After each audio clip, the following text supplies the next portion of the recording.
All right, here we are, practice quiz for the rotational dynamics chapter.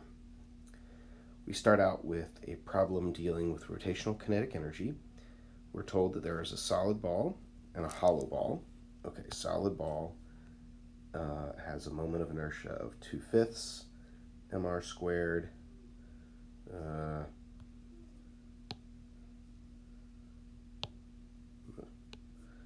right. Okay, the moment of inertia for the solid ball is 2/5 mr squared. The moment of inertia for the hollow ball is 2/3 mr squared. Those are formulas that we could look up from the different formulas of moments of inertia of different objects. So, kinetic energy of the solid ball is going to be the rotational kinetic energy, 1/2 I omega squared, plus the translational kinetic energy, 1/2 v squared. And for the solid ball, that's going to be equal to 1/2 times 2/5 mr squared times omega, which is v over r squared, plus 1/2 v squared. So I can plug that into my calculator. And I'm just going to plug it in just like that. 1/2 times 2/5 times the mass, 3.2 kilograms, times the radius squared, 0.2 squared,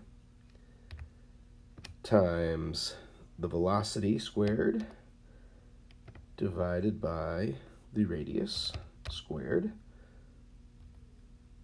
plus 0.5 times the mass times the velocity squared. And I get 20.16 joules. Now, to two significant digits, that would just be 20 joules.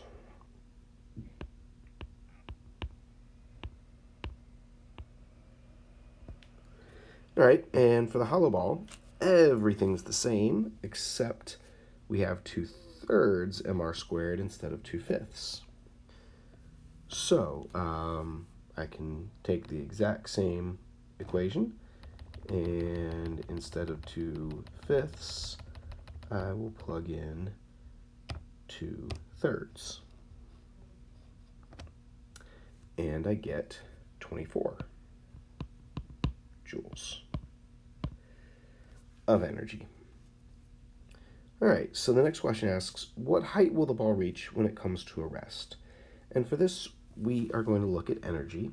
So the change in kinetic energy plus the change in potential energy plus the change in internal energy is going to equal any kind of work or energy transfer coming from outside the system, and we don't have any of those. And because it's rolling without slipping, we're going to say that any friction forces are not going to change the energy of the system. So our change in kinetic energy can equal our change in potential energy. So for the solid ball, we started out with 20 joules of kinetic energy, and we're going to end up with 0. So my change in kinetic energy is negative 20.16 joules. And my change in potential energy is final minus initial. It's going to be mgh final minus 0 equals 0.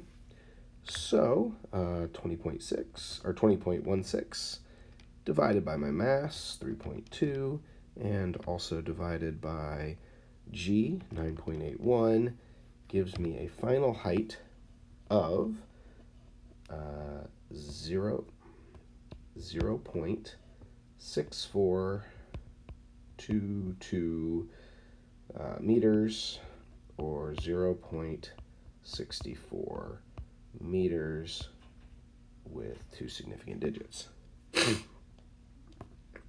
Now for the hollow ball, it's the exact same problem, except we started out with 24 joules of energy. So I can go back into my calculator and do the problem exactly the same, except starting out with 24 joules of energy. And I get a height of 0.7645 meters, or to two significant digits, 0.76 meters. All right, so we're just using conservation of energy. Change in kinetic plus change in potential is equal to 0. And yeah, that was our problem there. Okay, our second problem involves several moving and rotating objects, and we're going to have to draw picture equations and use F equals ma and torque equals I alpha. And let's see what we have. Solid sphere, mass m. Okay, solid sphere means that my moment of inertia is 2/5 mr squared. Okay, mass m, radius r, is held by a frictionless axle. A string is wrapped around the equator, goes over a pulley with moment of inertia I and radius little r. Finally, a block with mass m is suspended from the end of the string. What is the acceleration of the falling mass? All right, so three picture equations. For the first one, we have the ball. So here's my ball. I'm looking at it from a top view. It's got tension pulling from one side, and the axis of rotation is at the center of the ball.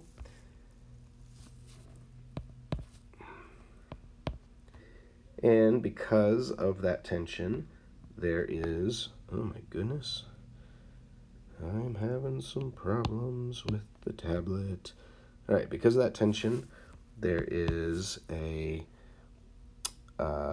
angular acceleration, which I'm going to represent as the moment of inertia of the ball surrounded by an arrow showing me the direction of the angular acceleration. So that's my first picture equation. My second picture equation is going to be for the pulley. So this is going to be a side view. The pulley has tension 2 pulling down, tension 1 pulling to the left. Better label this one tension 1, two different tensions. And this is going to equal I alpha for the pulley. And my third free body diagram is for the falling mass. This has tension 2 pulling up, mg pulling down, and the result of that is mass times a downward acceleration. All right, so this leads to three algebra equations. For the first one, we have torque equals I alpha. So torque is lever arm, which is the radius of the big ball, times force, which is tension 1, times sine theta, which is 90 degrees, is equal to I alpha. The moment of inertia for this guy is 2/5 big M, big R squared, and alpha. Okay, my second equation is T2 times I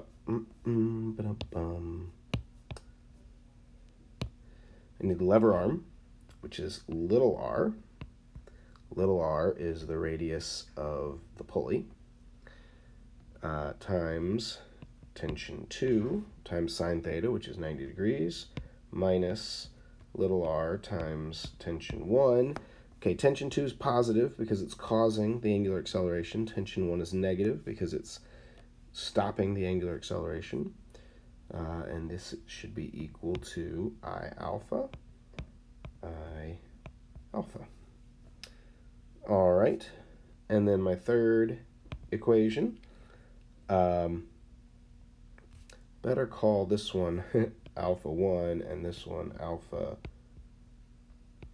2 because they might be different. All right, and my third equation, I'm going to make down positive. So I have mg minus tension 2 is equal to ma. All right, those are my three equations. And now we're supposed to find the acceleration. All right, so a couple of important things we know. Alpha 1 is equal to acceleration divided by big R because the string's not slipping. Alpha 2 is equal to acceleration divided by little r, again, because the string's not slipping. So I can take this equation and solve it and find that T1 is equal to 2/5 big M times acceleration. I can take this equation and solve it and find that T2 is equal to mg minus ma. And I can plug both of those into this equation, the center equation. Before I do, I'm going to divide both sides of that equation by r.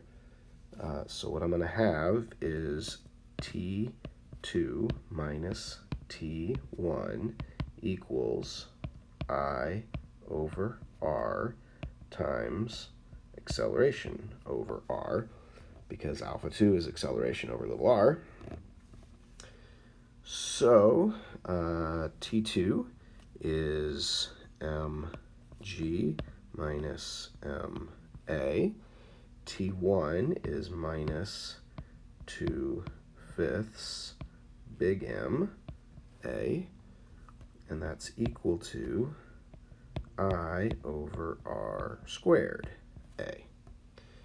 So solving this for acceleration, I get acceleration is equal to little mg divided by little m plus 2/5 big M plus I over r squared.